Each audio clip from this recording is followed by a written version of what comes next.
Thanks, Cahir. Mary Harney, a survivor who will be familiar to many, one of the women the Commission investigation wrongly denied her statutory right to comment on the draft findings, once said, "I'm not a survivor.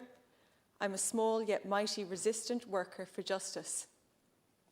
She has had to spend much of her life fighting for her rights, for her identity, for justice. Unfortunately, this government, like its predecessors, is continuing to force people like Mary to fight in the courts. Thousands of survivors are excluded from the government scheme. Many of them will never receive redress or recognition if the Minister has his way. Nothing for the life-destroying crime of forced family separation.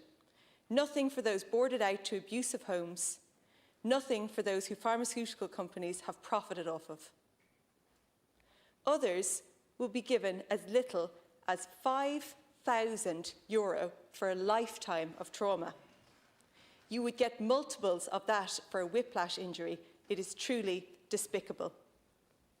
I actually thought that the 6-month criteria was a red herring to distract all of opposition from the ridiculously low rates that other survivors get. I thought you would go back on that. This scheme is showing nothing but contempt for survivors. I cannot express how, as a public representative, it turns my stomach. The rules of this House prevent me from expressing the anger that I know is out there today from people watching. In your own closing remarks, Minister, you quite perfectly summarised it. You said you wanted to pay tribute to survivors and that nothing can ever actually truly undo the damage caused. But by ensuring that the remains of the children buried at Tuam receive a respectful reburial, and by bringing forward a payment scheme that will benefit 34,000 residents, that you are humbly acknowledging the state's duty.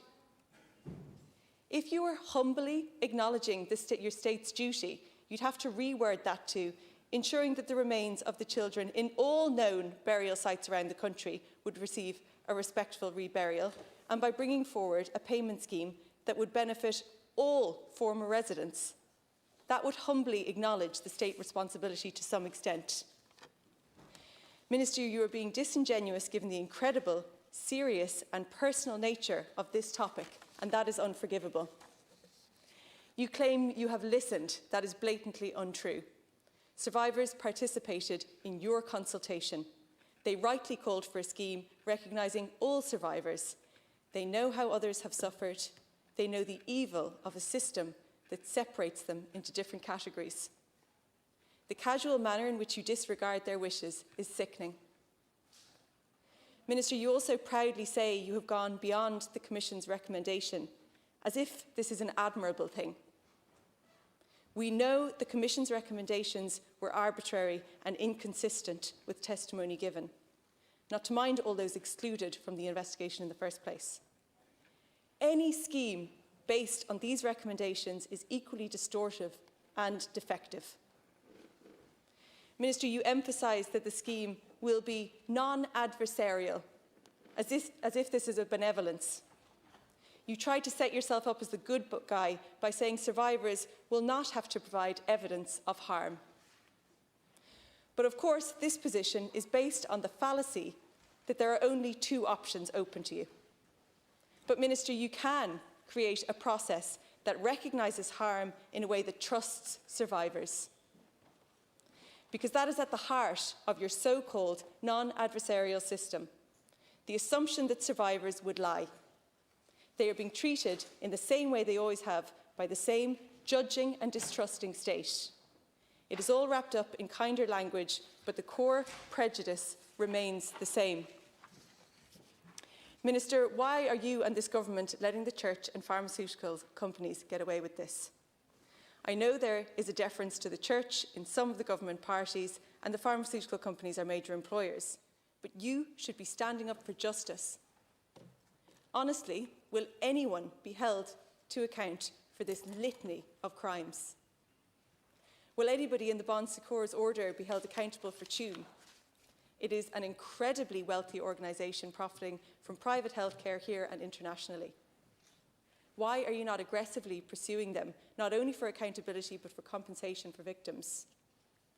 You should be giving every survivor every cent that they are owed and that they deserve, and then pursuing the church and the pharmaceutical companies for the costs they bear responsibility for. Not only would it be the right thing to do, the Irish people would be squarely behind you. But no, better to divide the survivors. Better to give as little as possible and hope that this goes away. Well, this will not go away. Your term in office will be marked as another disgrace, another failed minister, blatantly ignoring survivors and disregarding human rights. I had genuinely hoped today would be a wake-up call for the government, but instead it will cynically allow this motion to pass while ploughing ahead with your exclusionary and paltry so-called redress scheme.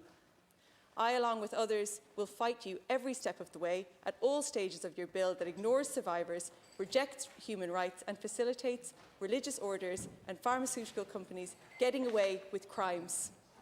This government is no different or better than its predecessors. You have learned nothing. You will not be forgiven.